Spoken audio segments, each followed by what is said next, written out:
সকালবেলা ঘুম থেকে ওঠার পর রেডি হয়ে গিয়েছিলাম বাজার যাব বলে, যেহেতু একটা উল কিনবো তো সেই জন্য। নমস্কার বন্ধুরা, তো আমি শ্রদ্ধা, আমার একটা নতুন মিনি ব্লগে সবাইকে স্বাগত।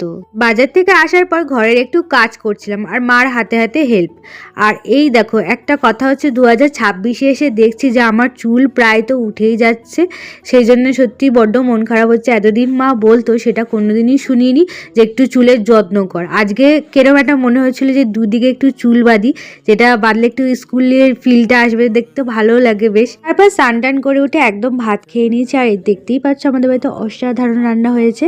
তারপর চলে গিয়েছিলাম ছাদে জামা কাপড় মেলতে। একটা পার্সেল এসেছিল আর আমি জানো তো ঘরে বসেছিলাম আর আমাদের বাইরে খুব কুকুরের আওয়াজ হচ্ছিল। তারপরে দেখি যে এই বাচ্চা বিড়ালটাকে ওরা সবাই মিলে ধরে মারতে যাচ্ছিল। তো আমি আর বাবা কি করেছি, ওকে এনে ছাদে রেখে দিয়েছি যাতে কুকুরগুলোকে দেখতে না পায়।